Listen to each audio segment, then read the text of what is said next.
Buenas, ¿cómo andan? ¿Me escuchan? Hola, buenas tardes. Buenas tardes, ¿cómo andan? ¿Todo bien? Bien, todo bien. Bueno, me alegro. Bueno, nada, estamos ya llegando al final de la cursada y por ende contando los días para el examen, para el parcial, así que antes de avanzar con lo que nos tocaría estudiar hoy, quería que charlemos un poco, quiero saber cómo vienen ustedes, cómo vienen con los temas, con lo que han estudiado. Yo Quiero bien, ahí. escuchar y ver un poco, así que actívense, cámaras, micrófonos, todos. Yo bien, ahí con 2 materias, preparando 2 materias. Bueno, esa es Doctor, la perdón, se clásica. escucha muy despacito. Yo escucho despacio, hablo más fuerte. No, yo escucho despacito. ¿Seré yo? Lo escucho bien, ¿eh? Ah, entonces soy yo, perdón. A ver ahí me escucha mejor.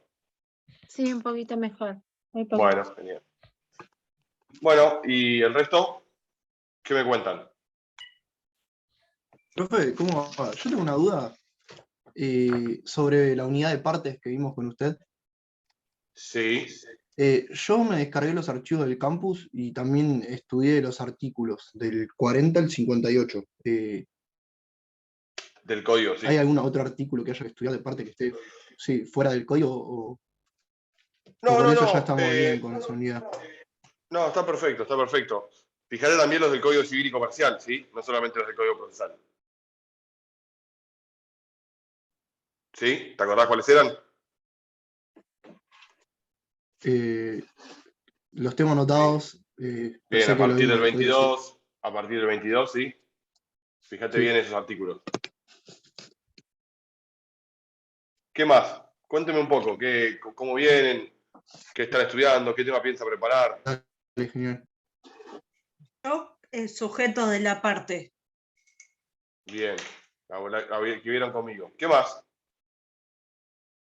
Y después justo rindo el 7 penal, recuperatorio, y después el viernes elemento. No sé cómo Y voy a bueno, hacer. hay que meterle. Encima del 6 es mi cumpleaños, así que imagínate una atrás de cosas de otra. Yo pensaba dar en modos anormales. Modos anormales, bien, perfecto. ¿Alguna duda con eso? No, creo que no. ¿Terminaron ya de verlo con el doctor Lascano, modos anormales, o todavía no? No. ¿No? Fíjense que hay un punto en el programa sobre la caducidad de instancia, que está. Hay 2 puntos en el programa que se suelen preguntar mucho en el examen. Uno La diferencia es entre provincia y nación. exactamente cómo es el sistema en provincia y en nación, que es bastante simple la diferencia, búsquenlo en los códigos. Y el otro es la diferencia de la caducidad cuando se dicta en primera instancia y cuando se dicta en segunda instancia. ¿Qué consecuencia tiene? ¿Sí? Esa pregunta está en un artículo, está en el programa y se hace siempre, ¿sí? Téngalo bien en cuenta eso. Se hace siempre, se suele preguntar a quien no sé, o a quien proponga dar el tema modos anormales, o también a cuando se preguntan cuando toca la pregunta hecha por nosotros, digamos. ¿Quién más? ¿Ya tienen decidido?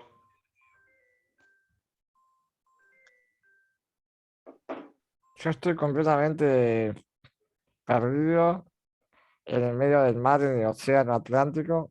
Estuve Bien. como 2 semanas enfermo, así que recién hoy vuelvo a cursar, pero bueno, por suerte estoy repasando las clases por YouTube. Bien, Estoy perfecto. intentando ponerme al día, pero todavía en sí no elegí un tema específico. ¿No elegiste uno? Bueno, bien. ¿Quién más? Yo recién vengo de estar 4 horas en la guardia del HPC. ¿Qué pasó? Zafé de que no me hagan cirugía. Así que ¿Qué te por eso, pasó? muchas tardes compuestas, asistir a clases descompuestas desde el lunes y ya voy a contar más. Así que, bueno, me vio un cirujano y me dio una batería de cosas ahí para la vesícula y bueno, acá estoy. Se Bueno, supone que bien, mejor. el cirujano. Tenía ganas de dar lo que es providencia simple interlocutorias, ¿Cómo se llama eso? los modos no. ¿Qué son? Soluciones judiciales. Resoluciones Las resolu- judiciales, perdón. También me Exactamente. la doc, Bien, perfecto. También las dio el doctor Lascano. Si llegan a dar ese tema, vos, Ana, o quien lo elija, la base es saber bien los artículos, los incisos de cada uno de los artículos, ¿sí? Ese es el piso. Pero además de saber bien los incisos, tendrían que ir a cualquiera de los libros y ver bien cómo enseña la doctrina, cómo está armada la sentencia definitiva, ¿sí? Porque ustedes van a ver que el artículo 163, que es la sentencia definitiva, tiene 9 incisos. Pero la doctrina la divide en 3 partes, la sentencia definitiva. Dice que la primera parte se llama de una forma, la segunda de otra forma y la tercera parte de otra forma. Claro, ahí cuando vos tenés los resultandos, los considerando y el fallo. Exactamente, la parte dispositiva. Y entonces ubicarlo dentro de los 9 incisos, cuál corresponde para unos y otros, y cuáles corresponden, o sea, cuáles son los Sí. artículos. ¿Cuál va cada uno? Pero yo lo que quiero que entiendan de eso, porque les va a ser útil, es qué función cumple cada una de esas partes de la sentencia dentro de una resolución, dentro de la sentencia definitiva. ¿Por qué es tan importante este acto, obviamente? A diferencia de muchos otros actos procesales que suceden en el proceso. ¿Por qué ese acto es tan importante? ¿Qué función cumple? Y realmente todo lo que está dispuesto que se haga en esas tres partes que distingue la doctrina es por algo, ¿sí? Ustedes tendrían que, fíjense, leerlo en cualquiera de los manuales que está explicado. ¿Por qué es que se explica así? Tiene un sentido, ¿sí? Eso búsquenlo bien, ¿sí? Y después, fíjense otra cosa. En algunos incisos, que yo lo he notado bastante, cuando estudian los incisos justamente del artículo 163, a veces como que se quedan con las primeras 3 palabras de la oración. Y hay algunos que tienen importancia toda la oración entera, no sé si me explico. Vamos, por ejemplo, vamos al 163, ábranlo si lo leemos juntos. Fíjense en el inciso 6º, ¿sí? Mucha gente cuando está explicando el 163 o dándolo, cuando llega al 6º dice, la decisión expresa, positiva y precisa. Y se queda ahí. Y es cierto, la decisión expresa, positiva y precisa es el momento donde el juez dice si hace lugar o no a la demanda, ¿sí? Entonces, lo que le está pidiendo acá el artículo 163 es que exponga hacer lugar a la demanda, ¿sí? Expresa, positiva y precisa. Pero después, fíjense que el artículo sigue, de conformidad con las pretensiones deducidas en el juicio. ¿A qué le suena eso, de conformidad con las pretensiones deducidas en el juicio? Lo hemos visto en la primera parte. Principio de congruencia. Exactamente. Acá nuevamente aparece la importancia de la congruencia, ¿sí? ¿Se acuerdan que hicimos bastante hincapié en la primera parte, cuando vimos de ver a los jueces que me putearon porque dicen que pedí artículos de memoria? Bueno, esto es importante, ¿sí? Deber de fundar, acá nuevamente dice, decisión positiva expresa de conformidad con las pretensiones deducidas en el juicio, congruencia de vuelta. Clasificada según correspondiente por ley, descartando el derecho del litigante, condenado sobre la demandada de reconvención, en su caso, todo o en parte. Y acá esta segunda parte del inciso, dice, la sentencia podrá hacer mérito de los hechos constitutivos, modificativos, extinguidos, producidos durante la sustanciación del juicio, debidamente probados, aunque no hubiesen sido invocados oportunamente como hechos nuevos. Esto es bastante importante también porque le da al juez la posibilidad de manifestarse o de incluir cosas en su fallo que no hayan sido puestas a consideración inicialmente, o sea, en la etapa introductoria, que eso en principio funciona como una barrera, si es que eso puede llegar a ser relevante para el dictado justamente de la sentencia, ¿sí? ¿Qué les quiero decir con esto? No me voy a ir de las ramas porque no es mi tema, pero si a alguno se le ocurre dar resoluciones judiciales o al momento de estudiar resoluciones judiciales, se estudian el piso, fácil, los incisos para cada una de las resoluciones, ¿sí? Para la mayoría de ellas es bastante simple. Y para el 163, fíjense en estudiarlo bien con alguna doctrina, donde les explique bien el sentido de cada uno de esos incisos, ¿sí? ¿Qué otro tema? ¿Qué otra duda? ¿Qué otra cosa han visto? Antes de que arranquemos, quiero que charlemos juntos. Profe, A mí me cuesta una consulta. ¿Cómo, perdón? Una consulta.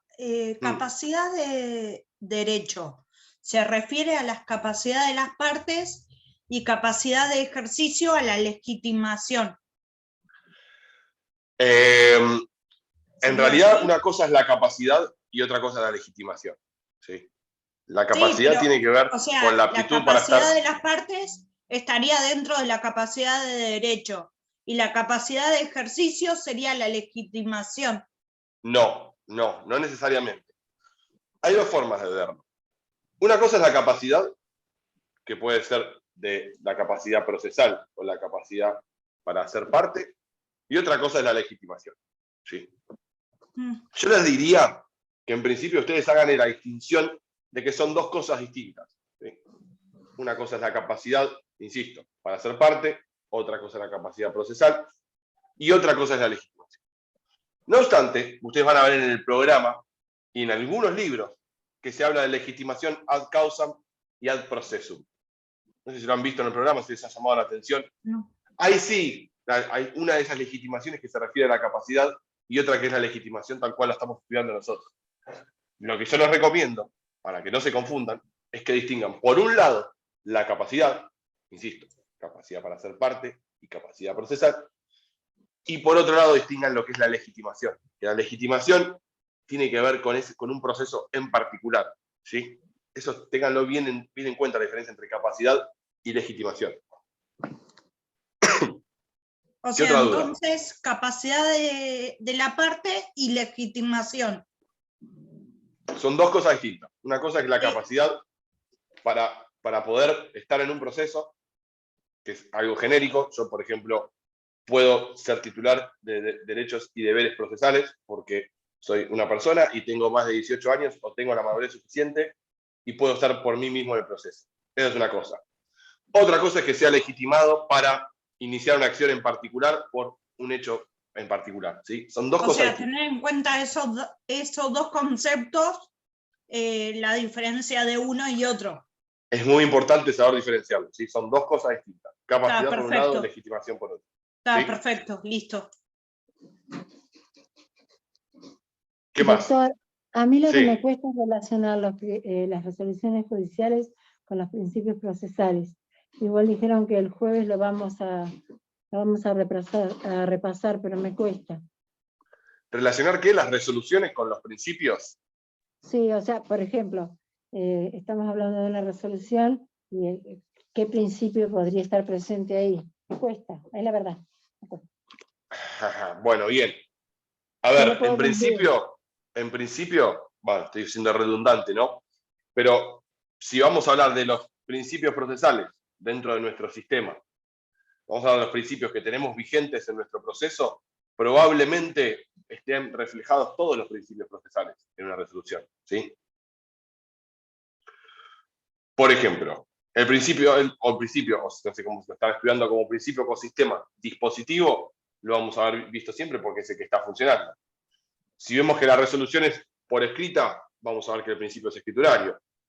La resolución que no tenga respetado el principio de congruencia va a ser nula. ¿Sí? Eso ya lo vimos en la primera parte, por lo tanto la congruencia la vamos a tener siempre. Si a diferencia de una resolución estamos hablando de una audiencia, bueno, vamos a estar viendo el principio de oralidad.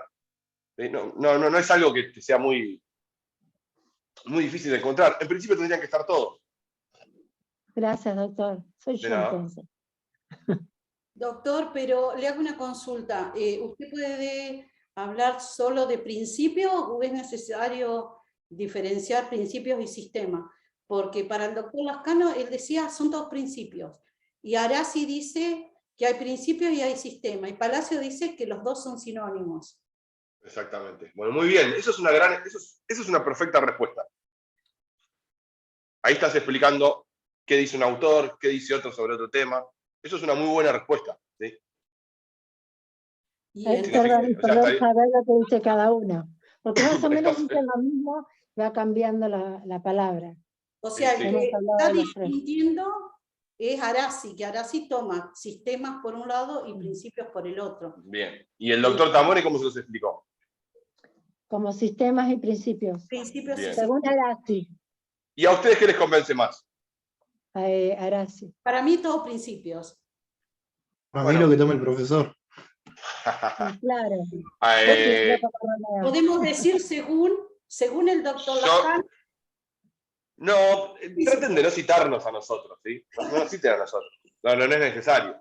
Citen las obras de quizás los más grandes juristas. Pero eso, por ejemplo, si a usted le llega en el examen, se van a encontrar con esa situación, sea por una pregunta, sea porque ustedes se metieran ahí, en la que tengan que llegar a dar esa respuesta, creo que sería una gran respuesta. ¿Sí? Yo me pongo en el lugar de evaluador, que alguien esté rindiendo y que diga, mira, Palacios entiende que es lo mismo. Arasi distingue entre sistema y principio porque entiende que el sistema es una cosa, el principio es otra. A mí personalmente me gusta más la postura de cualquiera de los dos. Eso es una excelente respuesta. ¿Sí? Agustín. Y según el doctor Basso también nos dijo ayer en la plenaria, nombró otros autores también. Que, mañana vamos a hacer la distinción. Bien, perfecto. Agustín, ¿te puedo hacer Sí. una consulta? Dale. El viernes que viene yo rendería a las 6:30. ¿Puede ser que me tomen primera? Porque después tengo una cena con los de la facultad, con los de penal, me van a matar. Escuchen una cosa, el examen no es en horario de clase, ¿sí? No sé si lo hablaron o no, lo sabían, si no, están entrando ahora, no es en horario de clase. No sabíamos, ¿nos podés explicar? Es a las 4 de la mañana en la plaza que está frente a la facu. No, es así.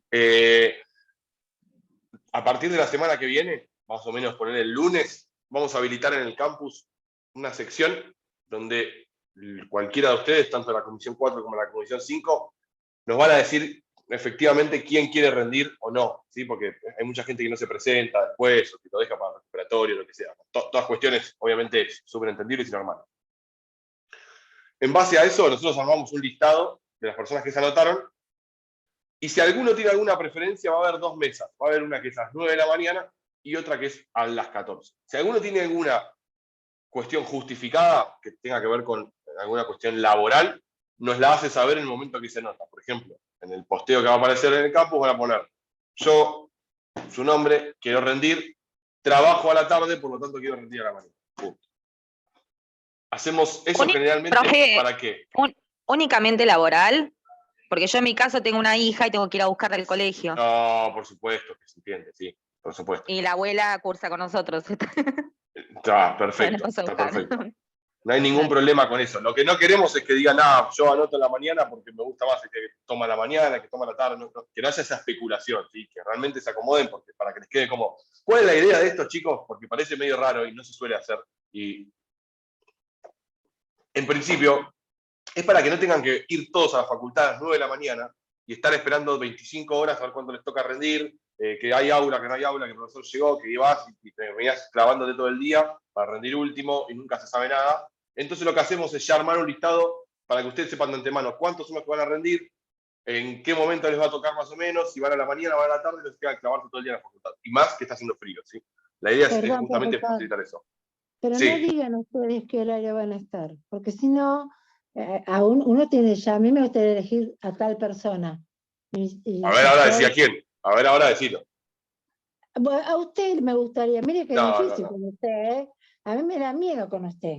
Pero No, bueno, no sé. pero si a No mí lo me sé. ponen- Ceci, después- tranquila, no pasa nada. Re bueno, Agustín. Bueno, pero escúcheme. usted no ponga el horario, no ponga quién, porque si pone quién, no, mucha gente se No, va a es que enterar no, obviamente no lo publicamos. Obviamente no lo publicamos. que Bueno, sea así que nada, lo que sea. probablemente o el viernes o el lunes más o menos ya va a estar disponible en el campus para que se anoten y obviamente tienen tiempo, no sé, no les digo hasta el día anterior, pero más o menos por ahí. Así más o menos podemos organizarnos y nosotros publicamos un listado para que sepan bien cuándo tienen que ir y es más cómodo para todos. Bueno, si no tienen ninguna otra duda, arrancamos, ¿sí? Nos queda la bolilla de actos procesales y yo tengo un asunto con esta bolilla, porque uno de los temas más trascendentes que está ahí, no sé si tienen el programa a mano, tiene que ver justamente con el expediente digital, con las presentaciones electrónicas, con las notificaciones electrónicas, con un montón de cosas que son recontra novedosas. ¿Cuál es el primer problema que tenemos con esto? Es que muchas de esas modificaciones se hicieron mediante acordadas que dictó la Corte. ¿Se acuerdan? Nosotros en la primera parte vimos que una de las facultades, una de las posibilidades que tiene la Corte es la de dictar reglamentos, ¿sí? Acordadas y reglamentos para regular su ejercicio. Cuestión es que la Corte, a través de diversos reglamentos y acordadas, fue armando, digamos, todo este sistema de notificaciones y presentaciones electrónicas, y de cierto modo fue derogando, de hecho, porque los artículos siguen vigentes, muchos de los sistemas que están previstos en el Código Procesal. ¿Qué quiero decir con esto? Que hoy en día, hoy, 29 de junio de 2022, vamos a encontrar una serie de artículos que están en el Código que regulan, por ejemplo, los sistemas de notificaciones, cómo se hace la notificación en un caso, cómo se hace en otro, y que en realidad no se aplica. Se aplica lo que dice una acordada, porque virtualmente la estaría derogando. Ojo, no está derogado, sigue vigente. Pero estas nuevas regulaciones, estas nuevas acordadas o resoluciones que fue dictando la Corte, han hecho que justamente en los hechos se vea desplazado el sistema que está previsto. ¿Cuál es el problema con esto? A mí me lleva realmente, y todos los cuatrimestres desde que está sucediendo esto, tengo como una especie de discusión interna, y también lo hablo con los distintos docentes, no solo de nuestra comisión, sino de las otras comisiones, a ver cómo explicamos este tema. ¿Por qué? Porque por un lado digo, bueno, yo les voy a explicar lo que está en el código, pero les estaría explicando algo que acá a 10 cuadras de donde estamos, que es donde están los tribunales, no se aplica. Se está aplicando otro tipo de regulación. Entonces digo, bueno, les enseño lo que está regulado a través de las acordadas de la Corte. ¿Cuál es el problema? Para entenderlo, primero hay que entender lo que dice el código. Y segundo, la Corte viene cambiando el sistema de notificaciones cada 1 año y medio, 2 años, lo viene cambiando. Ojo, al parecer desde la pandemia se llevó a un sistema que parecería ser casi definitivo. Pero hasta que no esté hecho ley, yo no voy a estar convencido de que realmente ese sistema es definitivo. ¿Cuál sería el problema que lo modifiquen? Es que quizás desde que ustedes están ahora en el segundo año de la facultad o tercer año de la facultad, hasta el momento que se reciban, probablemente se haya modificado y les esté enseñando algo que quizás mucho sentido no tenga. Perdón. Entonces, como que siempre pienso, a fin de cuentas, ¿qué les enseño? Una cosa o la otra, una cosa o la otra. Y me puse a pensarlo bien y realmente me parece que lo que más efectivo puede serles a ustedes es entender cómo es que está regulado en el código. Porque el código plantea 3 sistemas de notificaciones que ahora lo vamos a ver. Y digamos que a partir de eso es que la Corte ha venido a, de cierto modo, regular estos sistemas nuevos de notificaciones y presentaciones electrónicas, basándose un poco en lo que ya existía en el formato papel, cuando se hacía todo sin la interacción de la digitalización. Y luego, con la ayuda de las computadoras, ese sistema se vio, digamos, reemplazado por la digitalización. Entonces lo que vamos a hacer, que creo que es lo más útil, es ver bien cómo es que está regulado, cuál es el espíritu con el cual se reguló en el Código Procesal desde su sanción en el año 68, y después, sobre el final de la clase, vamos a ver cómo es que se logró reemplazar este sistema, que, insisto, está vigente en cuanto a la ley, pero virtualmente derogado porque no se aplica, cómo es que se logró reemplazar por las acordadas que hoy se encuentran vigentes. Esto lo vamos a aplicar para 2 cosas. Por un lado, para lo que es notificaciones, y otro lado para lo que es presentación, ¿sí? ¿A qué me refiero con esto? A 2 actos procesales fundamentales. Las presentaciones son justamente todos los actos procesales que hacen las partes para comunicarse con el juez, como para hacer sus peticiones, para alegar sus derechos, para contestar, para defenderse, es decir, para ejercer cualquier acto procesal que hagan las partes, lo tienen que hacer a través de las presentaciones, ¿sí? Esas presentaciones se suelen denominar escritos, ¿sí? Escritos judiciales. Y esto es una derivación justamente del principio escriturario, que la mayoría de las presentaciones que vamos a hacer, o que van a hacer las partes en un proceso, se hacen justamente mediante escritos, están justamente redactados, ¿sí? En una lengua. ¿Qué quiere decir esto? Que la mayoría justamente de los actos van a ser a través de presentaciones, salvo aquellos actos que se desarrollen en forma oral, ¿sí? Ustedes ya están en conocimiento que el juez tiene ¿cómo se llama? La facultad de convocar a las partes a una audiencia de conciliación. En ese caso estaríamos enfrentándonos a un acto oral. Sabemos que hay algunos actos que tienen que hacerse realmente en forma oral, como son las declaraciones de los testigos, como es por ahí la absolución de posiciones. Sabemos que hay algunos actos que se deciden hacer oral, como puede ser la audiencia de vista de causa o la audiencia preliminar, que no está regulada. Sacando esas particularidades que se hacen en forma oral y que luego todo eso se deja constancia en un acta que es escrita, la mayoría de los actos procesales suceden en forma escrita, ¿sí? Y no queda exento de ello justamente a las presentaciones que realizan las partes en el proceso. Fíjense que a partir del artículo 115 nos tenemos regulados algunas cuestiones sobre las presentaciones, en qué idiomas tienen que hacerse, y bueno, eso. Yo no me voy a detener en pequeñeces, pero sí me voy a detener en una en particular que dice cómo es que tienen que estar hechos los escritos, ¿sí? Que está en el artículo 118. Estoy recuperándome de un resfrío y me cuesta un poco hablar a mí como suelo hacer. ¿Alguno me puede dar una mano y leer en voz alta el artículo 118, por favor? Yo tengo neumonía, profesor, imagínese. No, bueno, ni Catalina ni yo, Yo lo entonces, leo. ¿alguien más? Yo lo leo. Gracias. Si quiere lo leo. Escritos, redacción. Para la redacción de los escritos regirán las siguientes normas. Inciso primero.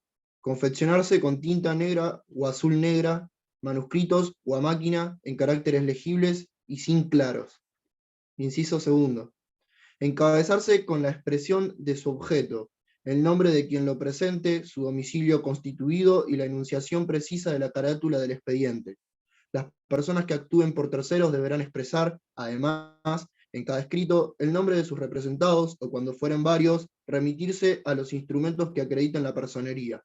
Inciso tercero, estar firmados por los interesados. Perfecto, muchas gracias. Bueno, algunas cuestiones importantes acá. Si estuvieron más o menos atentos, van a ver que hay algunas cositas que ya hemos visto en otra parte de la materia. Primero, confeccionarse en tinta negra o azul. Bueno, ustedes ya saben que ahora todo se hace a través, ni siquiera se imprime, ¿sí? Pero bueno, esto estaba hecho originalmente cuando todavía podíamos hacerlo a mano o en máquina de escribir.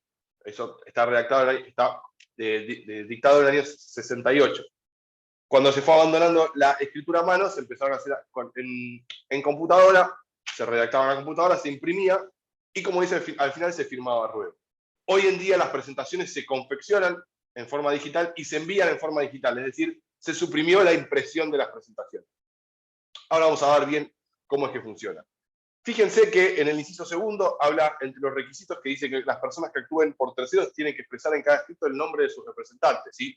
Acuérdense que nosotros vimos que cuando actuábamos ejerciendo la representación en nombre de otra persona, teníamos que justificarle esa personería al juez, y luego en cada escrito vamos a tener que decir, por ejemplo, si yo, Agustín, estoy en el juicio representando a algún hijo que sea menor, voy a tener que expresar en ese escrito que está presentándose a Agustín Iriarte en representación de su hijo menor de edad, y también poner el nombre, ¿sí? Eso en todos los escritos que hagan en el encabezado.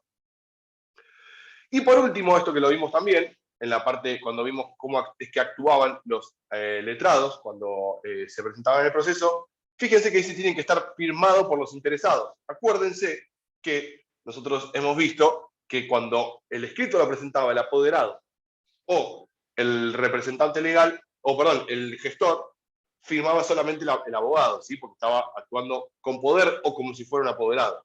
En cambio, cuando el abogado actuaba como en la forma de patrocinante, iban a firmar las dos personas, ¿sí? Porque las dos personas estaban interesadas. Bueno, la exigencia legal surge de acá del artículo 118.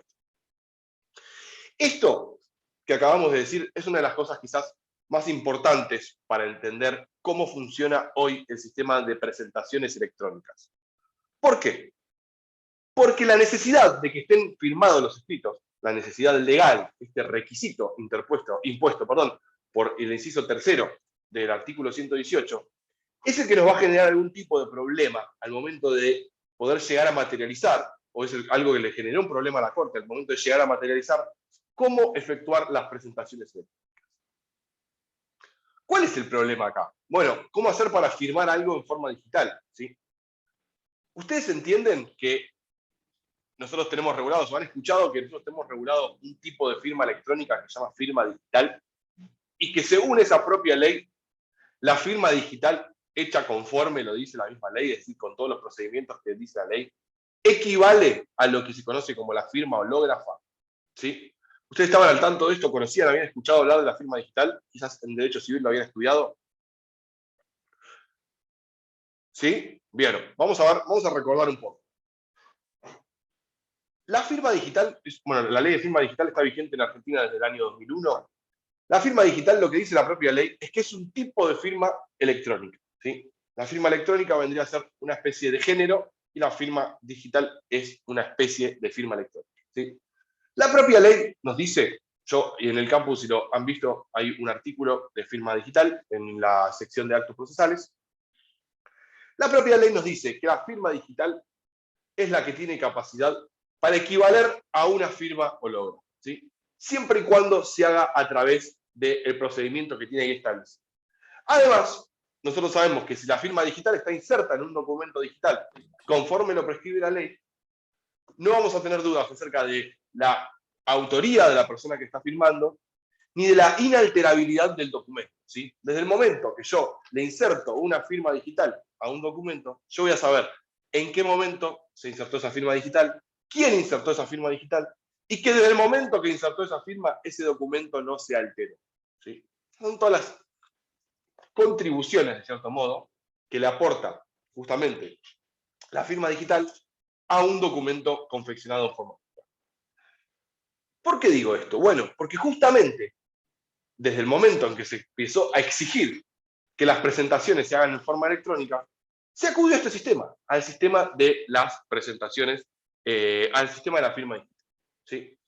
¿Qué es lo que se hizo? Bueno, el proceso para instaurar el sistema de presentaciones electrónicas se fue haciendo de a poco, fue paulatino, la Corte fue dictando muchas acordadas, donde iba exigiendo que se adelante con esto, que se establezca este sistema, hasta que en un momento dijo, bueno, a partir de dentro de un año, esto pasó en el 2017, creo, o 2016 a 2017, 2017 a 2018. Dijo, a partir del año que viene, a partir de tal día, va a ser obligatorio que todas las presentaciones se hagan de forma electrónica. No van a recibir más los juzgados presentaciones escritos en papel, salvo algunas excepciones, que ahora las vamos a ver. Esto obviamente generó algún tipo de inconveniente porque, de vuelta, no estamos de lleno en un sistema. No es que estábamos de lleno en hago todas las presentaciones en papel. Y empezamos a tener un sistema híbrido, que de hecho el híbrido sigue hasta hoy, y ahora vamos a ver por qué el sistema sigue siendo híbrido. Pero la realidad es que para la regla general, desde ese momento, todas las presentaciones que quieran hacer las partes en un proceso tienen que hacerse en forma electrónica, ¿sí? Queda excluida la posibilidad de hacer presentaciones en formato papel, salvo algunos, ¿sí? Entonces, ¿cómo funciona esto de hacer presentaciones electrónicas? Bueno, lo que se hizo fue acudir al sistema de firma digital, ¿sí? ¿Qué es lo que se hace? Se llevó adelante con esto a través del Colegio de Abogados, en realidad de todos los colegios de abogados de la provincia, y se instaló un sistema que servía, o que sirve, mejor dicho, porque sigue vigente, tanto para hacer presentaciones como para hacer notificaciones, ¿sí? Es decir, tanto para enviar presentaciones como para recibir las notificaciones. A todos los abogados de la matrícula, a todos los abogados letrados, ¿sí? Lo que se les dio fue un token que les dio la posibilidad de firmar o de llevar a cabo las firmas electrónicas. Todos saben lo que es un token, es una especie de pendrive que se inserta en cualquier puerto USB de la computadora y que tiene un sistema de codificación interno que sirve de seguridad al momento en que yo quiero insertar una firma digital dentro de un escrito o dentro de una presentación. Vamos a decirlo de vuelta. Cualquier sistema para poder yo llevar a cabo una firma digital, sea que tenga una firma digital porque soy letrado y me lo dieron del Colegio de Abogados, o hay muchas personas que hoy en día cuentan con certificados para firmas digitales, para poder llevar a cabo esa firma, para poder instrumentarla, para poder concretar el hecho de insertar una firma en un documento, lo que voy a tener que hacer es, obviamente, estar con ese documento abierto en la computadora, hacer esta voluntad de firmar, que lo hago a través de un clic, pongo insertar mi firma digital, y en el momento que yo quiero insertar la firma, voy a tener dos formas de seguridad. Una, voy a tener que poner una contraseña para que esa firma quede insertada en el documento, y además, para que esa firma se inserte, yo tengo que tener en ese momento enchufado en la computadora este especie de pendrive que en realidad es un token. Que lo que tiene el token es una especie de código criptográfico que le da una medida de seguridad más al acto de la firma, ¿sí? Entonces, ¿qué se hizo? Cuando se implementó paulatinamente este sistema para las presentaciones electrónicas, se le dio a cada uno de los abogados, ¿sí?, un token para que puedan tener su firma digital. Es algo que en realidad hoy en día se llevó a que sea firma digital, pero inicialmente no era una firma digital, sino que era una firma electrónica, porque no tenía todos los requisitos que tenía la ley en aquel momento, la ley de firma digital. Entonces solamente tenía validez para presentar escritos dentro del ámbito del Poder Judicial de la provincia de Buenos Aires. Hoy en Una día esto ya se consulta. reemplazó. Sí, A todos los abogados que estuvieran inscritos en la matrícula. claro, te matriculás en la provincia de Buenos Aires, listo, vas a recibir un certificado con un Ok. token para poder hacer presentaciones electrónicas. Al mismo tiempo, sí, además de yo con ese token poder tener acceso o poder hacer presentaciones electrónicas, se me crea una casilla electrónica justamente también, que va a ser en la que yo voy a recibir las notificaciones electrónicas, ¿sí? Y esto es importante porque ¿vieron algo ya de domicilios ustedes? O sea, al margen de que lo van a ver conmigo, ¿estuvieron pispeando algo que hayan visto de rebote, por ejemplo, cuando estudian demanda o en alguno de los casos sobre los tipos de domicilios?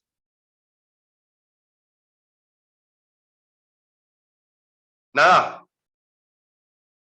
Profe, Bueno, los tipos de domicilio no sería real y todo eso. Exactamente. Claro, legal, legal. Sí, exactamente. Doctor, ¿Vieron ¿le algo puedo de hacer eso una ya o no? pregunta? Sí, pero, perdón, civil. contéstenme eso. No, pero en Sí. procesal todavía no lo vieron, ¿no? O sea, no lo pispearon por nada. Bueno, ahora lo metemos. Solo Sí, vimos decime. solo vimos la notificación ¿La qué, perdón? Que se cortó justo. con el viernes, creo, con el Pudula. Sí. Pero, Con la Padula, sí, ¿qué es lo que vieron? claro, notificación El domicilio legal de los abogados no es la casilla notificación por electrónica. cédula, pero no Claro. Bien, perfecto. El domicilio constituido, ahora vamos a ver, hay dos tipos de domicilio constituido. Ahora vamos a ver exactamente cuáles son el domicilio real y el domicilio constituido. Cecilia, ¿vos tenías una duda? No, la pregunta que yo le quería hacer, cuando di civil, ¿no? Los actos solemnes absolutos, era un contrato, ¿no? ¿Eso no se puede hacer con firma digital?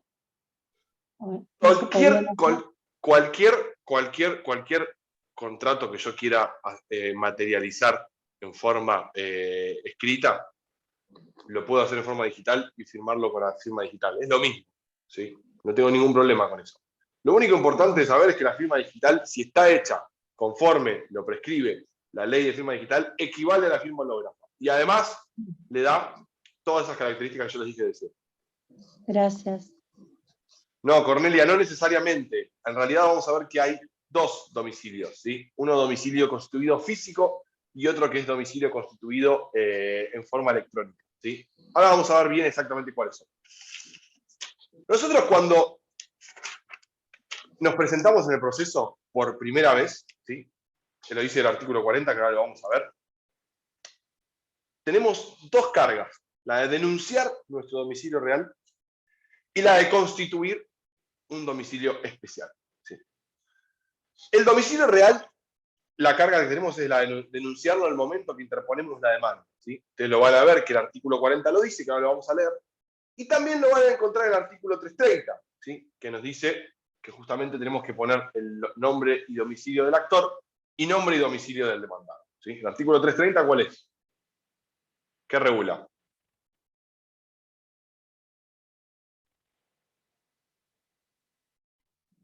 la demanda.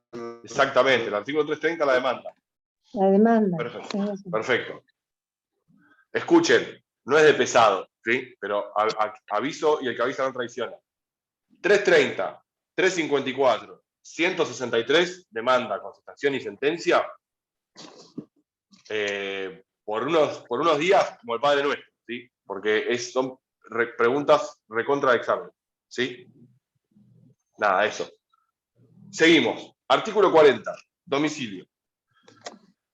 Toda persona que litigue por su propio derecho o en representación de un tercero deberá constituir domicilio dentro del perímetro de la ciudad que sea asiento del respectivo juzgado o tribunal, conjuntamente con una casilla de correo electrónico que será la asignada oficialmente al letrado que lo asista, donde se le cursarán las notificaciones por cédula que no requieran soporte de papel y la intervención del oficial notificador. Estos requisitos se cumplirán en el primer escrito que presente o audiencia que concurra, si esta es la primera diligencia en la que interviene. En las mismas oportunidades deberá denunciarse el domicilio real de la persona representada. La diligenciarán en el domicilio legal todas las notificaciones a domicilio que no deban serlo al real. Entonces, carga que nos impone el artículo 40. la primera vez que nos presentamos en el proceso, sea por la demanda por la constitución, sea una audiencia, sea lo que sea, yo tengo dos cargas. La de denunciar mi domicilio real, que el domicilio real es justamente el domicilio donde, supongamos en un caso de una persona física, el domicilio donde esa persona vive, y un domicilio que se constituye, se llama domicilio constituido. ¿Qué significa que se constituye? Que yo lo constituyo a los efectos de este proceso. Es decir, que si yo estoy en muchos juicios, en todos los juicios en los que yo me presente voy a tener que constituir un domicilio de estas características. Es un domicilio especial.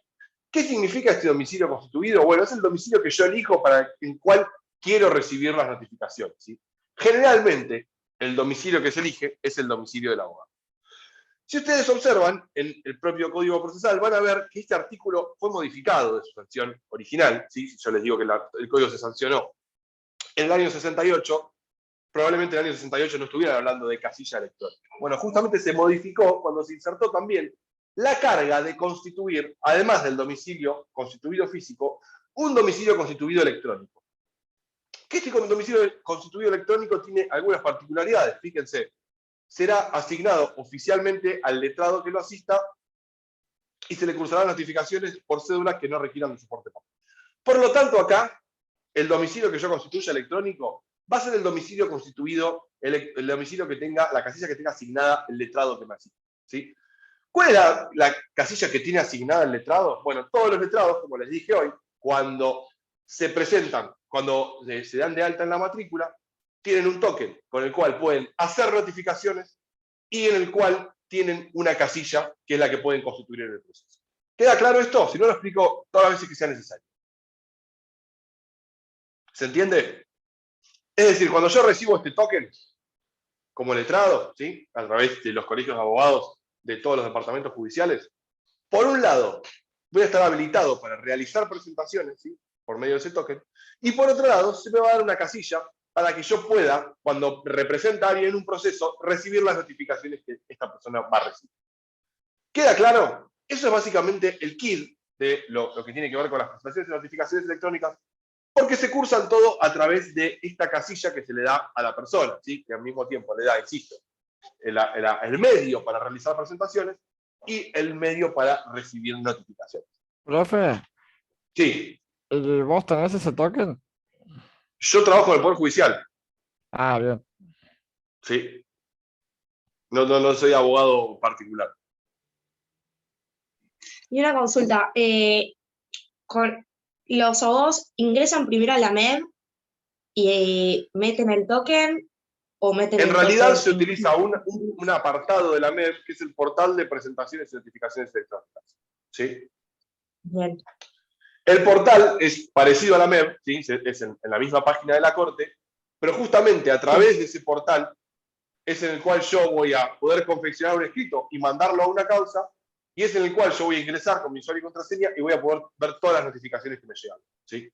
Portal de presentaciones y notificaciones electrónicas. Yo insisto con esto de verlo junto porque está regulado para vivir conjuntamente, ¿se entiende? O sea, presentación y notificación es algo que va muy de la mano. En una es yo presentándome ante la justicia, y en otra la justicia comunicándome cosas. ¿Queda claro hasta ahí entonces? ¿Cuál es el problema entonces? ¿Cuál es el problema que tenemos con las presentaciones? Ustedes van a ver, bueno, genial, yo soy abogado, soy apoderado de mi cliente, así que cuando quiero hacer una presentación, muy fácil, la redacto en la computadora, redacto la demanda en el portal de notificaciones y presentaciones electrónicas, le pongo mi firma digital y la mando. Estoy cumpliendo perfecto con el artículo 118, inciso tercero, que dice que tiene que estar firmado por los interesados. Bárbaro. Ahora, ¿qué pasa si yo voy a realizar una presentación, quiero presentar una demanda en nombre de mi cliente, y yo no soy apoderado? ¿Quiénes tienen que firmar ese escrito? La parte del abogado. La parte. Hay dos firmas necesarias, por lo menos, ¿no? Sí. Salvo que haya un liticonsorcio, hay dos firmas necesarias, por lo menos. Y ahí vamos a tener un problema, porque si yo quiero firmar digitalmente ese escrito, yo tengo certificado. Pero probablemente la parte no tenga certificado, ¿sí? Entonces ahí vamos a tener el primer problema. No voy a poder realizar esa presentación en forma electrónica. Entonces, hoy en día, el sistema que se encuentra vigente es que en los casos en que se presente un abogado que es patrocinante, en calidad de patrocinante, queda exceptuado de realizar la presentación en forma electrónica, ¿sí? La puede realizar en soporte papel. Ese es el sistema que se implementó cuando se puso, perdón, la obligatoriedad del sistema de presentaciones y notificaciones. Perdón, se me cortó, desde abogado patrocinante se me cortó todo. Bien, vamos de vuelta. Cuando el abogado es patrocinante, es decir, que tiene que firmar el escrito conjuntamente con su abogado, encontramos la dificultad de que no vamos a poder meterle 2 firmas digitales al escrito que voy a presentar. No porque no se pueda poner 2 firmas digitales, sino que porque probablemente mi cliente no tenga un token para poder poner su firma en ese escrito, ¿sí? Entonces yo no voy a poder cumplir con el artículo 118 que dice que tengo que estar firmado por las partes interesadas. Originalmente, cuando se sancionó, cuando empezó este sistema de las presentaciones electrónicas, lo que se hizo fue permitir que todavía los abogados patrocinantes puedan hacer las presentaciones en formato papel. Es decir, seguían yendo a la mesa de entrada de los juzgados y hacían la presentación en formato papel. Se les decía que tenían 48 horas después para escanear ese escrito y cargarlo en el sistema. El problema fue cuando llegó la pandemia, que la gente no quería circular, más que nada en los primeros meses, porque no se podía, y mucho menos quería andar pasándose un papel de escrito y tocado a mano de una persona a otra, y hubo una necesidad en un momento de reactivar el funcionamiento del tribunal, ¿sí? Entonces lo que se hizo, que es el sistema que se encuentra vigente hoy por la acordada 4039, que es la que regula las presentaciones y las notificaciones electrónicas, es que en los casos en que el abogado se presente como patrocinante, lo que va a hacer es imprimir el escrito en su estudio, lo va a firmar su cliente y él lo va a escanear, lo va a enviar al expediente firmado digitalmente y se va a convertir en depositario de esa pieza, ¿sí? Se la queda en su custodia. No es necesario que la lleve y la acompañe al expediente, ¿sí? Se queda como depositario, se queda en custodia y es responsable de preservar esa pieza mientras dure el juicio. Por lo tanto, lo que se hace con eso es evitar que tenga que ir y presentarse a la mesa de entradas y llevar los escritos. ¿Se entiende cómo funciona? Para los casos en que es patrocinante y que tengamos que firmar el escrito, tanto la parte como el abogado, lo que sucede hoy en día es que la parte firma ese escrito en el estudio del abogado o donde quiera, el abogado se encarga de escanear esa pieza y de enviarla al expediente digital, y con la pieza papel se la queda en su poder, se convierte en depositario, queda bajo su custodia, con cargo de que quizás en algún momento el juez se la pueda pedir porque la quiere ver, o quizás no, con el hecho de estar escaneado le sea suficiente.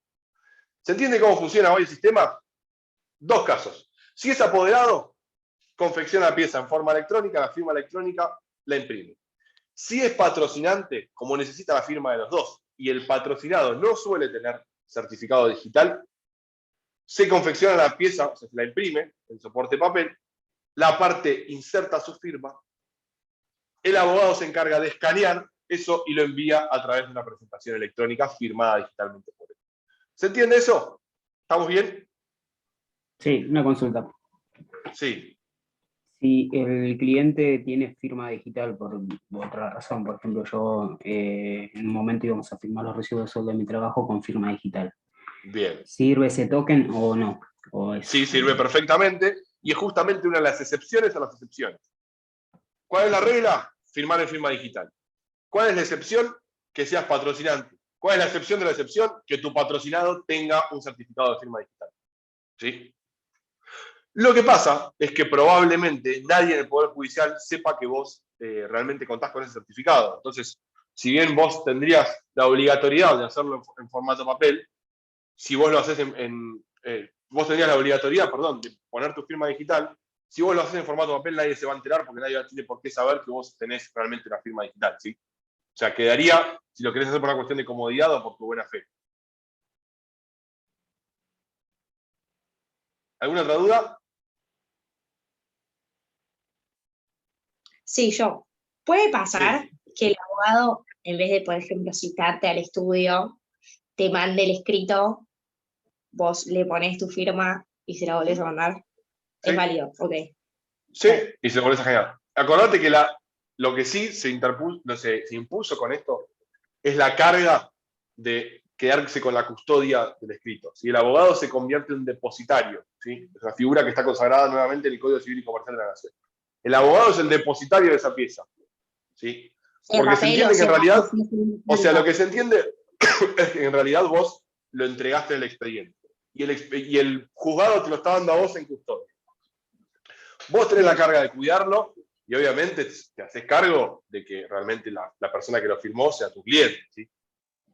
Si vos confías mucho en tu cliente o es un escrito que por ahí no es muy trascendente o algo, podés hacer esto. Si es algo muy importante, por ahí quieras resguardarte un poco y decir, no, venía a firmármelo acá y esto me lo pido yo. Porque por ahí mañana tu cliente lo pierde, ese escrito. Si el juez sospecha que la firma es adulterada, por ejemplo, te dice, por favor, tráemelo que lo quiero ver en persona. Y tu cliente lo perdió y después desaparece, por ahí tienes la responsabilidad vos personal como profesional, ¿sí? Porque la carga esa... Que, o sea, que ni siquiera haya un escrito en papel, digamos, ¿entendés? Tipo, che, mira, te Pasa que mando el tiene que archivo. firmarlo. Tiene que firmarlo Sí, con la mano. Profe, se porque le no- tilda. ¿Cómo, perdón? ¿Cómo sería no imprimirlo y firmarlo? Se le tilda. ¿Se me tildó a mí? Sí, me apareció como tenía baja señal recién. No, ¿Y ahora no, está bien? usted se escucha bien. Ah, Yo lo ¿y ahora está escucho bien? perfecto. Sí. se vio como Pero rojito vos bajo. ya está. ¿Ahora está bien? ¿Y por cuánto tiempo tiene que ser depositario del documento? Mientras dure el proceso. Durante el proceso. Mientras dure el Una proceso, vez. sí. Bien, completo hasta sentencia definitiva. Sí. Bien. Sí. Bueno, ¿hasta ahí estamos bien? Bueno, vamos a las notificaciones, ¿sí? Sobre el final de la clase les voy a explicar cómo son las notificaciones electrónicas. Pero primero quiero que veamos un poco cómo es que reguló y cómo es que reguló el código las notificaciones en su redacción original y cómo esto fue el sistema vigente hasta hace unos pocos años, ¿sí? Cómo es que funcionaba. Si tenemos que dividir, ustedes si miran el programa y hasta si miran los títulos que están en el código sobre notificaciones, a partir del artículo 133, van a ver que hay muchos medios de notificación. Primero que nada, ¿todos entienden qué es una notificación? ¿Alguien se anima a hacerme una definición lo más apropiada posible, pero no tiene que ser 100% técnica? ¿A qué nos referimos cuando hablamos de notificación? ¿Qué se imaginan que es una notificación? Hacer saber de la iniciación de un proceso. O La iniciación puede ser algo a cualquier otra notificar. parte o cambio del proceso. Perdón, ahí se te cortó. No, que la iniciación o cualquier otro cambio o parte del proceso. ¿Qué sería lo que comunicamos mediante notificaciones? Por ejemplo, puede ser en el caso de un abogado que comunica, qué sé yo, a un tribunal o a un juzgado que va a ser el apoderado de su cliente. ¿O En no? ese caso, el abogado, si quiere decir que es apoderado de alguien, no va a hacer una notificación. ¿Qué es lo que va a hacer? Una presentación. ¿A quién le tiene que avisar? Al juzgado. ¿Cómo le avisa al juzgado o al juez? Mediante una presentación. ¿Sí? No sé, Cuando se hablamos de notifican embargos. La notificación sobre cada embargo, sí se notifica. cada cambio Pero, en el proceso, ¿no? Cada paso a la otra, a la demanda o a la contraparte, digamos. ¿qué notificamos? El Por contenido ejemplo, de la resolución judicial. ahí va por ahí. ¿Qué es lo que estamos notificando? Las resoluciones judiciales, ¿sí? Es la forma que tiene el juzgado o su titular de poner en conocimiento a las partes de las decisiones que toman, ¿sí? Todas las resoluciones que dicta un juez o un tribunal o el presidente o un vocal o las que firme solamente el secretario, absolutamente todas las resoluciones que se dicten en un proceso deben ser notificadas a las partes, ¿sí? Entonces, si tenemos que definirlo de alguna manera, vamos a decir que las notificaciones o el sistema de notificaciones es el medio mediante el cual el juez o el tribunal o el organismo le hace saber a las partes sobre el contenido de las decisiones que adoptan, ¿sí? Chicos, importante, sepan bien las definiciones porque Generalmente es la primera pregunta que hacemos, y antes de decirle cómo es la notificación por cédula electrónica, le vamos a preguntar qué son las notificaciones. Entonces, cuando hablamos de notificaciones, primero que hacemos esquema mental, ¿dónde estamos? Juzgado. Dicta una resolución. Cumple con todos los requisitos que tiene el 162, 163, perfecto. Con esa resolución se la tiene que comunicar a las partes, hacerles saber la decisión que tomó. Para eso se utilizan los distintos medios de notificación. Profe, entonces, ¿es el medio mediante el juez o el organismo le hace saber a las partes? Exactamente, el contenido de las decisiones que tomó. Profe, ¿es un acto procesal? Sí, un acto de comunicación. Claro, procesal Y de es un acto transmisión. distinto, y es un acto distinto a la resolución. ¿Sí? Gracias. Por un lado yo decido y por otro lado lo comunico. ¿Sí? Por más que sucedan en forma conjunta, que ahí vamos a ver que hay distintos casos en que quizás sucede juntos. Decido y al mismo tiempo ya comunico. Pero son dos cosas distintas. Una cosa es dictar una resolución, un acto procesal, y otra cosa es notificarla. ¿Sí? Lo que les quiero decir con esto, ¿dónde lo estamos metiendo? Cuando hablamos de notificación, entonces nos metemos en el área del juzgado. ¿Sí? El juzgado dándole a conocer las decisiones de las partes. Distinto de cuando hablamos de notificaciones, que nos metemos en el área de las partes, peticionando al juzgado. ¿Sí? Estamos de los dos lados distintos del mostrador. Presentación y notificación. Lo que es importante es que la ley es la que regula los medios de notificación y la que nos va a decir, según el tipo de resolución que se esté dictando, o según las características propias de ese momento, de ese proceso, de ese sujeto, la ley va a ser la que nos va a decir cómo es que se lleva adelante la notificación. Es decir, ni las partes, ni el juez crean medios de notificación, ni pueden subsanar los medios de notificación en principio. ¿Sí? Puede haber alguna excepción, ahora quizás nos metemos en eso, pero en principio, por una cuestión de legalidad de las formas, ¿sí? Va a ser la ley la que nos va a decir, según cada tipo de resolución, cómo es que esta debe ser notificada a las partes. Eso me da seguridad al juzgado y a mí, que yo ya sé que si estoy esperando una sentencia definitiva, la notificación la voy a recibir de una manera, si estoy esperando una sentencia donde se me dicta el primer despacho va a ser otra, si estoy esperando una regulación de horarios va a ser otra. Es decir, dependiendo el momento del proceso en el que estemos y de lo que se vaya a notificar, el medio que se utilice va a ser distinto. Y esto lo dispone la ley. Profe, sería cuando, por ejemplo, en una sentencia interlocutoria, en una providencia simple o en una sentencia definitiva. Exactamente. Lo primero que tenemos que ver nosotros para saber, para distinguir, por lo menos en el sistema que estaba previsto en el código, lo primero que tenemos que ver es el contenido y el tipo de resolución que se vaya a notificar. ¿Sí? Dependiendo la notificación que se vaya a realizar, vamos a ver que puede usarse un sistema u otro. Y lo otro que tenemos que ver es también, dependiendo de la persona o el destinatario a quien va dirigida esa cédula. Esa cédula o esa notificación. Esos son nuestros dos primeros parámetros para distinguir entre los sistemas que estaban en el código vigentes, por lo menos hasta que se instauró el sistema de notificaciones electrónicas. Vamos a diferenciarlo, vamos a dividir los sistemas en tres, los del código, ¿sí? Los del código del 68, lo vamos a dividir en tres. El sistema de notificación automática, que es el sistema o la regla general, artículo 133. El sistema de notificación por cédula, que es el que está regulado en el artículo 135. Y después vamos a ver el sistema de notificaciones alternativos, o sistema de notificación difusos, que es para el caso en que yo no conozca el domicilio de la persona a la que voy a notificar. ¿Sí? Sería una notificación por edictos o por radiodifusión, un sistema que vamos a llamarlo un sistema difuso. ¿Sí? Profe, perdón, ¿cuál sería la tercera notificación? ¿El tercer sistema? Un sistema, vamos a llamarlo un sistema difuso. Difuso. ¿Sí? Difuso. Primero que nada, ¿cuál sería la regla general? ¿O cuál era la regla general? La regla general es la que estaba contenida en el artículo 133, que ustedes quizás ya la hayan escuchado nombrar, que es la regla del sistema de notificación por nota. sistema de notificación automática, sistema de notificación por Ministerio de la Ley, sistema de notificación de los martes y viernes. Hay distintas formas en las que se llama a este sistema de notificación.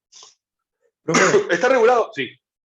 el del 134, ¿a cuál vendría a ser referencia de los tres?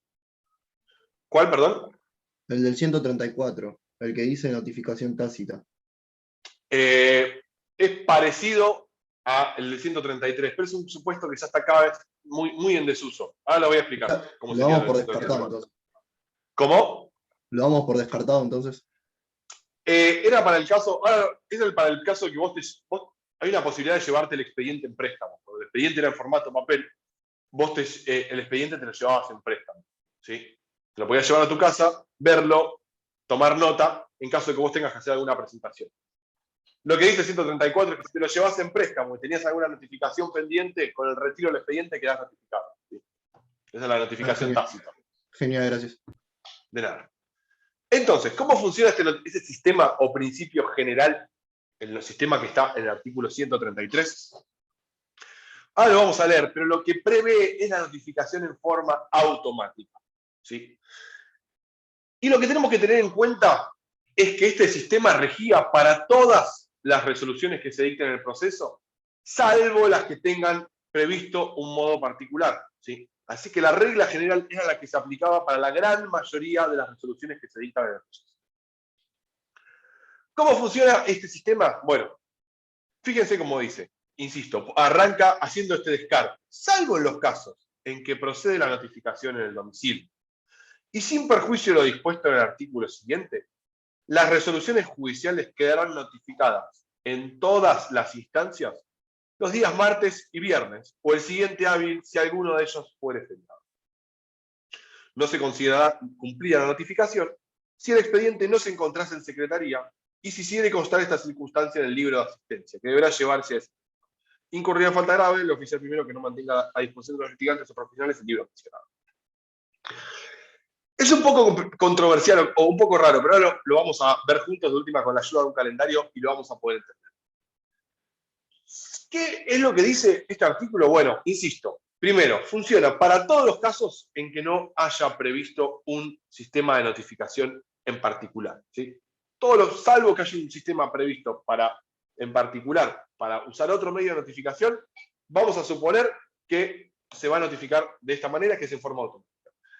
¿Qué quiere decir esto? Que lo que yo voy a tener que mirar es la fecha en que se dictó la resolución, asociarla a un día de la semana, y se considera que yo voy a estar notificado el martes o viernes siguiente al dictado de la resolución. ¿Sí? ¿Se entiende esto? Entonces, suponiendo que se dictó una resolución y que se firmó, por ejemplo, el día miércoles, o sea, hoy, las partes, según este sistema, este principio general, quedan notificadas de la resolución el día viernes, porque es el día de nota siguiente. ¿Cuáles son los días de nota según el artículo? El martes o el viernes. Por lo tanto, si nosotros tenemos que contar un plazo de 5 días, ¿sí? ¿Cómo contaríamos un plazo de 5 días para un caso de una resolución que se dicta el día de hoy? Decimos, bueno, la resolución se dictó el miércoles. Quedamos notificados el día viernes, los 5 días se cuentan a partir del lunes que viene. Lunes 1, martes 2, miércoles 3, jueves 4, viernes 5º día. Viernes de la otra semana. ¿Se entiende? ¿Quiere que lo veamos con un calendario para que necesitemos más ayuda? A ver si me deja compartir. No puedo compartir porque no soy anfitrión. Lo que tienen que tener bien en cuenta, porque salvo que lo veamos con el celular, a ver. Fíjense si tienen todos, háganse un calendario en el celular o donde quieran y lo vemos juntos. Párense en el día de hoy, o ahora en el mes de junio. Tengamos todos a mano el mes de junio. ¿Lo tienen? O en la computadora, en el celular, donde quieran. Tengan todos a mano el mes de junio. Avísenme cuando lo tengan, ¿eh? ¿Estamos? ¿Estamos todos mirando eso? Bien. Estamos en junio. ¿Tuvimos feriado el 17 y el 20 o no? ¿Sí? Estamos todos de acuerdo que el 17 y el 20 fueron 2 días feriados, ¿no? Vamos a arrancar sin que haya feriados. Supongamos que una resolución que no tiene previsto otro sistema de notificaciones, que es decir, que se notifica mediante la forma automática, se dicta el lunes 6 de junio. ¿Sí? Párense todos en el lunes 6 de junio. No sé si llegan a ver ahí. Lunes 6 de junio se dicta la resolución. ¿Estamos?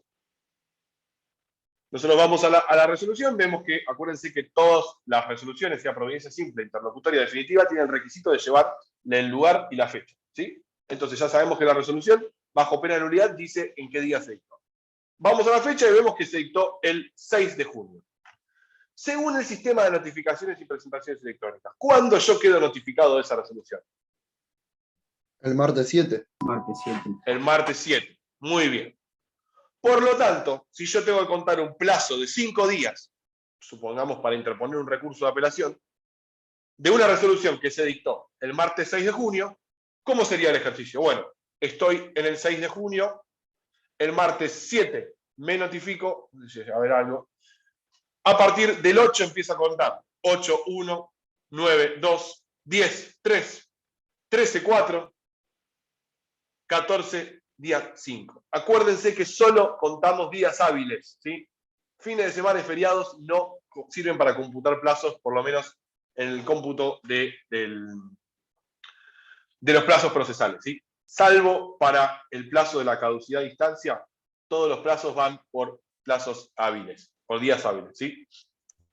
Profe, o sea que si, por ejemplo, es feriado el martes 7, ponele, se le va a notificar el viernes 10, y a partir del lunes correría el plazo. No. Ahora vamos con el caso del feriado. ¿Se entiende todo? ¿Se entienden todos? Entonces, yo dicté una resolución el lunes 6, quedé notificado el lunes 7, empiezo a contar el día miércoles, el martes 7, perdón, empiezo a contar el miércoles 8. ¿Ahí estamos bien? ¿Sí? Vamos con otro caso. Resolución, mismas características, no tiene un medio especial, nada. La dicta y vemos la fecha, martes 7 de junio. Resolución que dice, agréguese y téngase presente, martes 7 de junio. ¿Qué día quedó notificado de esa resolución? Viernes. No, 7. No, el Sí, 8. martes. El 8. Viernes. 7, 8 No o 10. Ah, sí, julio. Viernes 10. Y de ahí contando 5 días. No, pero ¿qué día quedó notificado? Al día siguiente. Al día siguiente, el 8. Si es automática, ¿no es el mismo día? Vamos a leer el artículo. ¿Quién quiere leer el artículo? Alguien léalo en voz alta y despacito, por favor. Va a quedar notificado el día de notificación si es que Fíjense, sabe. léanme por favor el primer párrafo del artículo 133. Principio general. Salvo los casos en que procede la notificación en el domicilio y sin perjuicio de lo dispuesto en el artículo siguiente, las resoluciones judiciales quedarán notificadas en todas las instancias los días martes y viernes o el siguiente hábil, si alguno de ellos fuere feriado. Perfecto. Entonces, en principio, solo vamos a encontrar la notificación un día martes o un día viernes, ¿sí? Según este sistema, nos notificamos el día de nota, martes o viernes. O sea, salvo que haya feriado, la respuesta no puede ser distinta a martes o viernes, ¿sí? Vamos a partir de esa base, entonces. Resolución que se dicta el martes 7. ¿Cuándo queda notificada? El martes 7. No, el viernes. Muy bien, el día de nota, siempre el día de nota siguiente. Es decir, que si la notificación llega a caer un día de nota, yo voy al día de nota siguiente, ¿sí? Repasando, si la resolución se dicta un lunes, queda notificado martes. Si la resolución se dicta un martes, queda notificado viernes. Si la resolución se dicta un miércoles, queda notificado viernes. Si la resolución se dicta un jueves, queda notificado un viernes. Si la resolución se dicta un viernes, queda notificado el martes siguiente. ¿Estamos bien hasta ahí? O sea, siempre tiene que ser martes y viernes. Salvo que el martes o el viernes sea feriado. Está. ¿Sí? ¿Qué pasa si es feriado? Vamos a ponernos en el fin de semana largo que nos pasó hace poco de 4 días. ¿Están todos ahí? Fue feriado el 17, viernes, y el lunes 20 también fue feriado. ¿sí? Güemes y Belgrano. ¿Estamos todos bien ahí con eso? ¿Se acuerdan? Viernes y lunes feriado. Vamos a poner un caso donde la resolución se dictó el día miércoles 15. ¿Sí? Se dictó el día miércoles 15. ¿Qué día quedó notificado la resolución dictada el miércoles 15? El martes 21. ¿Alguien tiene una respuesta distinta?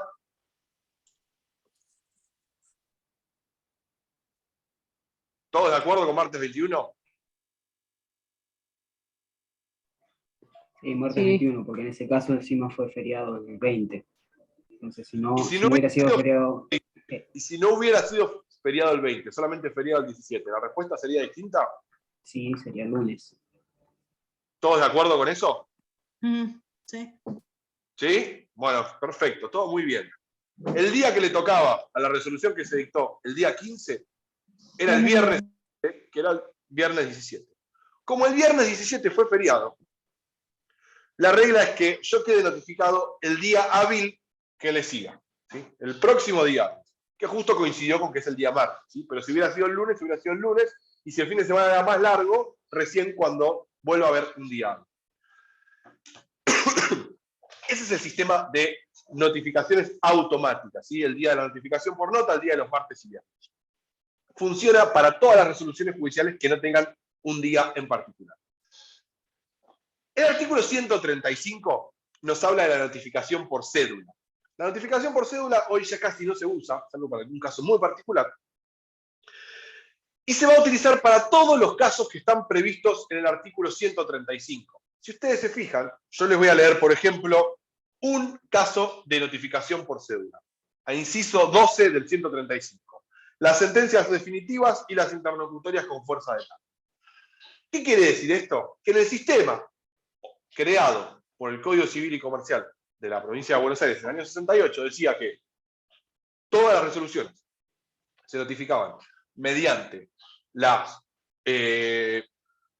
sistema de notificación automática del 133, salvo los casos previstos en el artículo 135, que tiene 12 incisos, que son casos de actos que son un poco más trascendentes, resoluciones que tienen cierta trascendencia para el proceso. Y como que el codificador dijo, bueno, no vamos a dejar que se notifique automáticamente, que tenga que estar pendiente la persona los martes y viernes de mirar a ver si salió algo, porque queda automáticamente notificado. No, vamos a hacérselo saber de una forma más eficiente. Vamos a utilizar la cédula de notificación. Los actos estos, más trascendentales, como puede ser el traslado de la demanda, citación a un testigo, absolver posiciones, la sentencia definitiva, actos que son más trascendentes para el proceso, queda reservada entonces la notificación por cédula. ¿En qué consistía la cédula, o en su forma original, y cómo es que hoy en día se utiliza para algunos casos muy particular? Bueno, es la confección de un documento aparte, que sale de la órbita del expediente, ¿sí? La cédula de notificación la expide el propio juzgado, muchas veces la redacta el abogado, pero después la termina expidiendo el juzgado, va firmada por un secretario, y lo que tiene esa pieza, básicamente, ustedes después lo van a ver en el artículo 136 cuando lo estudien, pero para que vean un poco, el nombre de la persona a notificar, su domicilio, sea constituido o real, dependiendo del caso, y la transcripción de lo que le vamos a notificar, de lo que le queremos hacer saber. Si la resolución es corta, se suele poner la resolución entera. Si lo que le vamos a notificar es la sentencia definitiva, que es un poco más larga, se suele transcribir solamente la parte dispositiva. Ese papel que se redacta, digamos que sale de la órbita del juzgado, y por medio de la oficina de notificaciones y mandamientos, es llevada a la persona, al sujeto a notificar, ¿sí? Entonces, ¿qué es lo que sucede? Que yo, como destinatario, ya me pongo en la parte de abogado, voy a estar en mi estudio, que va a ser el domicilio que yo constituí para recibir las notificaciones, y voy a recibir a un oficial notificador que me va a tocar la puerta y me va a dar una cédula. Entonces yo en ese momento, cuando eleva la cédula, me voy a estar enterando de lo que se me quiere comunicar.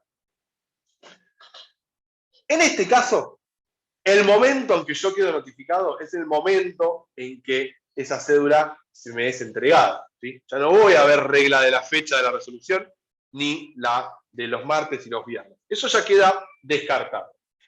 ¿Cuál va a ser el momento en que yo me notifico? O en el momento donde el oficial notificador deja constancia que me entregó la cédula, ¿sí? Ese es el momento en que yo me notifico a partir del día siguiente hábil empieza a correr el plazo. ¿Queda claro hasta ahí? ¿Bien? ¿Sí? Si ustedes miran, el artículo 143, ¿sí? Dice, esto vamos a ver más o menos por arriba, pero para que ustedes lo entiendan. El artículo 143 dice que en los casos en que tenga que practicarse la diligencia a través de una cédula de notificación, es decir, en los casos del artículo 135, también podrá realizarse por los siguientes medios. Y nos da medios alternativos. Una es el correo electrónico oficial, otra es el acta notarial, otra es un telegrama coracionado y otra es la carta documento con aviso de entrega. Tiene algunas particularidades esto, yo no voy a ahondar mucho, lo van a ver más adelante si es que este sistema sigue vigente, pero lo que les quiero decir es que la parte interesada en que se practique la notificación, como puede ser, no sé, imaginemos la persona que ganó el proceso y que tiene ganas de que se notifique a la otra parte de la sentencia para poder ejecutarla, podría elegir, en vez de que se libre una cédula, podría elegir cualquiera de estos sistemas como forma alternativa para la notificación. Entonces ahí vemos cómo puede ser una notificación por carta documento, una notificación por telegrama, una notificación mediante un acta notarial, que sería que un escribano se presente y le haga saber ese contenido y deje constancia de esa notificación. ¿Sí? Entonces, regla general para notificaciones, sistema de notificación automática, artículo 132. Ese es el principio general de la regla básica para notificaciones. ¿Para quién rige? Para todas las resoluciones que se dicten en el proceso. En los casos previstos en el artículo 135, en esos 12 incisos, no va a regir el sistema de notificación automática, sino que va a ser necesaria la confección de una cédula, que es un instrumento aparte del expediente principal, mediante la cual le vamos a poner a la parte en conocimiento el contenido de la resolución. Ese sería el segundo subgrupo, la notificación por cédula. A elección de la parte interesada, podría reemplazar la notificación por cédula por otro medio de notificación, como puede ser el correo electrónico, el acta notarial, el telegrama o la carta documento. Por lo tanto, si yo hablo de notificación por carta documento, por acta notarial o por telegrama, estoy dentro de este grupo de notificación por cédula, ¿sí? Porque va a ser para estos casos. ¿Se entiende hasta ahí? ¿Estamos bien? ¿Los dos grupos? ¿Bien? Bueno, y el tercero de los casos, ¿sí? Sería el caso en las notificaciones a las que yo llamo difusas, notificaciones que estarían dirigidas a personas a las cuales no sabemos exactamente dónde es que esta persona vive, o cuál es su domicilio. Puede ser o puede suceder tranquilamente que yo quiera demandar a alguien, que yo conozca a esa persona, pero que yo no conozca cuál es el domicilio, ¿sí? Acuérdense que uno de los requisitos que yo tengo al momento de entablar una demanda, artículo 330, es la de denunciar el domicilio real del demandado. Y ese es el domicilio que se utiliza para cursarle la notificación y para hacerle saber que tiene un proceso en su contra. El tema es que si yo ignoro ese proceso, ese domicilio, o el domicilio que conozco no es efectivamente el de la persona, yo voy a tener que acudir a algún otro medio para tratar de notificarlo, porque si no, no podría seguir adelante con mi proceso. Entre estos medios se prescribe la notificación, por ejemplo, por edictos o por radiodifusión.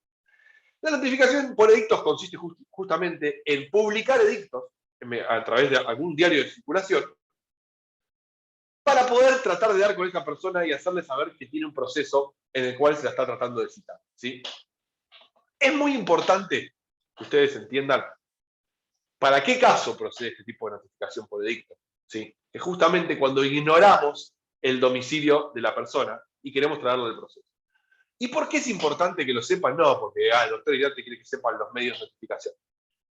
Porque la notificación por edictos va a ser el paso previo en cualquier proceso para que en caso de que la notificación no surta fruto, ¿quién va a intervenir en el proceso? ¿Quién va a venir a intervenir en este proceso? ¿El Ministerio Público? Exactamente, ¿a través de quién?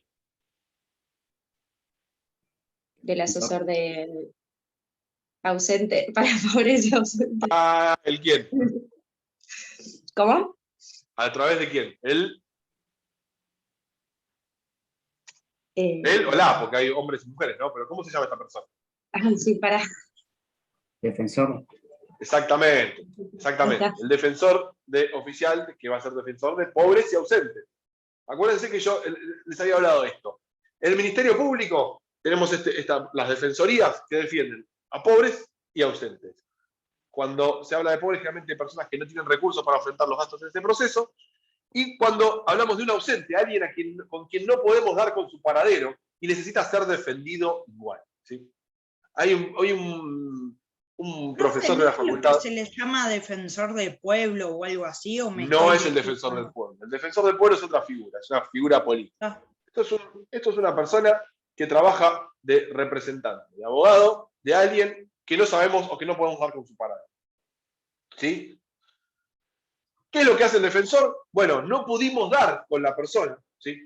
No sabemos dónde vive, publicamos edictos, es decir, este tercer sistema de notificación, no dimos con esa persona, traemos a un defensor para que lo defienda.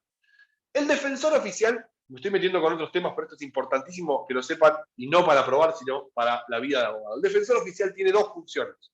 Una, defender al ausente, ¿sí? Con las cargas que la ley le impone, que no son las mismas que un defensor común.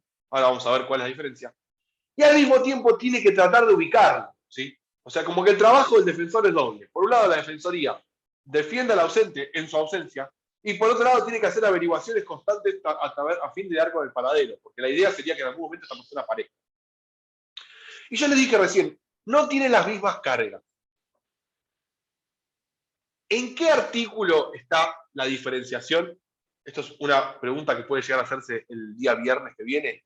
¿En qué artículo se expresa realmente una diferenciación para el defensor de ausentes con respecto a un litigante común?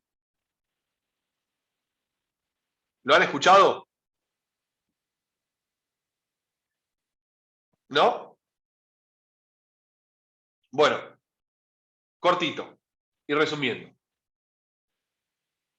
¿Vieron ya contestación de la demanda?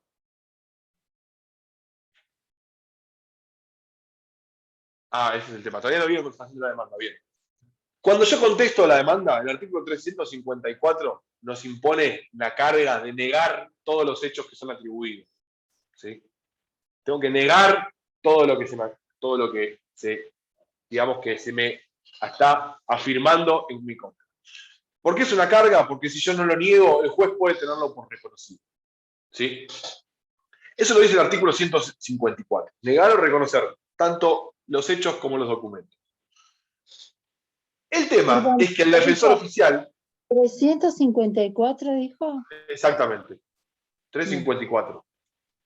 Y acá les anoto los 3 artículos que pueden imprimirse, pegarlos en el techo de la cama y si tienen insomnio, repasar los artículos, son de los más importantes para esta segunda parte. ¿Sí?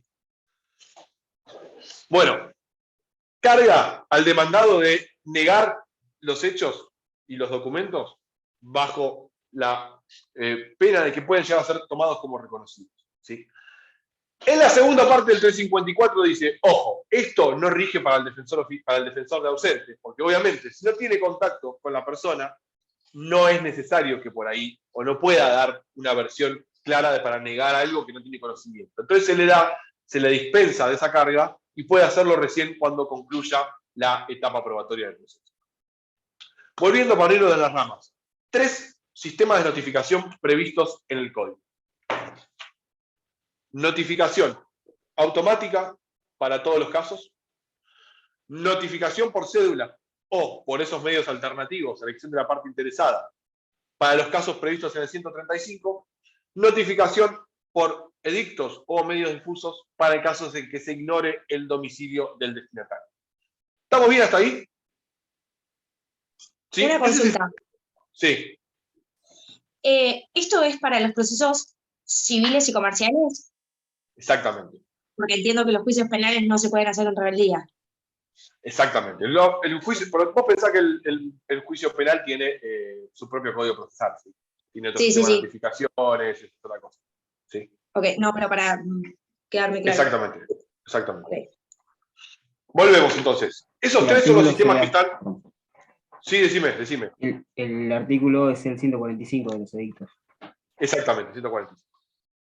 Esos entonces son los 3 sistemas regulados en el código. Y ahora viene la parte más triste de todo esto. Todo esto no se aplica. ¿Sí? Ha quedado totalmente en desuso desde la sanción de la acordada 4039 por parte de la Corte. La Corte, haciendo uso de sus facultades reglamentarias, dijo, esto no se usa más. ¿Sí? No lo derogó, no pasó por la legislatura bonaerense, nada. De lado. ¿Cómo funciona? Entonces, si Sí. me preguntan, yo digo eso, ya está. Ay, no sé. Bueno, Si ¿qué vos le vas a decís? decir eso, si vas a decir que no está más, yo te voy a preguntar, che, ¿cómo era antes de la pandemia? No sé, yo soy una persona millennial, voy a decir yo. Yo también soy millennial. Yo nací en el 90. Soy millennial yo Bueno. también. Muy de 1990. Escúchame. ¿Cómo funciona ahora? Obviamente también con alguna que otra excepción. ¿Cómo es el sistema de la 4039? Habla de un sistema de notificación automática con la firma de la resolución. ¿Qué significa esto? Que el momento que el juez firma la resolución, que yo no se los dije, pero el expediente hoy en día es todo en formato digital, no hay expediente físico, por lo tanto el juez también tiene firma digital y firma la resolución en forma digital. En el momento que la firma, practica el acto de notificación. ¿Cómo es que lo practica? Básicamente, imagínense que al momento de firmar utiliza una función que tiene el sistema, que es enviar una copia A, como si reenviaran un email o pusieran el CC, con copia, y se lo mandan a alguien, ¿sí? Bueno, el juez al momento de firmar la resolución a través del sistema puede cargar domicilios electrónicos de las personas que quiera notificar, ¿sí? Entonces, en el momento que con el token puesto en su computadora y con el mouse hace el clic para firmar, también tiene la opción de ya notificar. Este es el sistema que vamos a distinguirlo del que yo les dije del 133, que era notificación automática. Esto vamos a decir lo que es notificación automatizada. Notificación automatizada previsto por los artículos 10 a 13 de la acordada 4039. ¿Qué es lo que dice la 4039? Que todas las resoluciones que se dicten en el proceso, todas, ya les voy a decir salvo cuáles, van firmadas y notificadas en forma automatizada a todas las partes involucradas. Por lo tanto, ¿cómo funciona ahora? En mi portal de presentaciones y notificaciones electrónicas, de todos los juicios que esté, voy a recibir notificaciones de todas las resoluciones que se dicten conjuntamente con el firmado de la cédula. El juez la firma y yo recibo la notificación. Agustín, ¿y si no se conoce el domicilio electrónico de la parte? Espera, ahí vamos a eso. ¿Cómo quedo notificado? Una cosa es que yo la recibo. Yo la recibo, pero la acordada 4039 dijo, para que no sea tan rápido, porque yo por ahí no estoy mirando todo el día mi sistema de notificaciones, acudió a la regla del 133 y dijo, yo recibo la resolución del día que está firmada y quedo notificado el martes o viernes siguiente. Ojo, no es que es lo mismo que la notificación por norma. Es una notificación distinta que se efectúa conjuntamente con la firma de la notificación y que se materializa en la misma técnica que utilizó para la notificación automatizada. ¿Se entiende eso? Es decir, ¿cómo funciona hoy en día? Todas las resoluciones que dicta el juez las firma y las notifica a todas las partes. ¿Sí? ¿Cuándo quedan notificadas todas las partes de todas las notificaciones que se firman y se dictan? El martes o viernes siguiente a el momento en que esa notificación se efectúa. ¿Queda claro eso? Sí, ¿no había una regla de antes de las 15 horas, después de las 15 horas? No, eso funciona en nación. En provincia Ok. es todo de 0,24. Ok, gracias. Marcia me hacía una pregunta que es muy interesante, que está en el artículo 41 y que nos va a responder muchas inquietudes. Yo les dije, si prestaban atención temprano, que el tema de denunciar el domicilio, de constituir un domicilio, es una carga que tiene la parte. Yo tengo la carga de denunciar mi domicilio y de constituir un domicilio especial. Y con esto terminamos, chicos, que ya veo que es retardo. Esta carga implica que si yo no la cumplo, tiene una consecuencia. El artículo 41, falta de constitución y denuncia de domicilio. Si no se cumpliere con lo establecido en la primera parte del artículo anterior, o no compareciese quien haya sido debidamente citado, quedará automáticamente constituido domicilio legal en los estrados del juzgado tribunal, salvo en el caso del artículo 59, que es la rebeldía. Allí se practicarán las notificaciones de los actos procesales que correspondan en la forma y oportunidad determinadas por el artículo 133. ¿Qué quiere decir esto? Si yo no constituyo domicilio físico o domicilio electrónico y hay necesidad de hacer una notificación, esa notificación se realiza mediante la norma del artículo 133, sea cual sea. Como yo no constituí domicilio, yo falté a mi carga de constituir el domicilio, para ese caso en particular, para esa persona que faltó a esa carga, el sistema de notificación que se usa es la notificación automática del 133. Es decir, martes o viernes siguiente a la fecha de la resolución. ¿Sí? ¿Qué quiere decir esto? Que el que omita constituir el domicilio físico o electrónico y haya que mandarle una cédula a ese lugar, se utiliza esta regla del artículo 41. Y ahora sí, último y cierro, queda exceptuado, obviamente, de la notificación mediante esta notificación automatizada, cuando vamos a hacerle la primera notificación a una parte que todavía no se presentó en el proceso. ¿Por qué? Porque todavía no tuvo la oportunidad de constituir. Por ejemplo, si yo le quiero notificar al demandado el traslado de la demanda, ¿a qué domicilio constituido se lo voy a mandar si todavía no vino al proceso? Acuérdense que el acto de constituir es una carga que tiene la parte para cada proceso en particular. Es una manifestación de decir, yo quiero recibir las notificaciones en este domicilio. ¿Se entiende? Entonces, lo que vamos a decir es que la primera resolución, generalmente la que viene a ser la del traslado de la demanda, la vamos a notificar al domicilio real de la persona, ¿sí? Siempre a través de una cédula que se diligencia en formato papel. ¿Sí? Así que en ese caso, todavía queda vigente la cédula en formato papel. Bueno, chicos, escuchen, no vamos a ver, por lo menos no vamos a tener más conmigo clases para ver algún tema, con eso quedaría terminado todo lo que tenía que darle yo. No sé si va a haber la semana que viene una clase de repaso, si no, bueno, nos vamos a ver directamente el viernes. Cualquier duda, ya saben, quedo a disposición de ustedes a través del campus o del mail. Y bueno, nada, estudien y muchísima suerte para el día viernes, ¿sí? Doctor, Quedo yo obviamente abierto a consulta. para el campus no le puedo escribir a ningún profesor, lo tengo que hacer por mail, no sé por qué. Ah, bueno, mándenme al mail, no hay problema.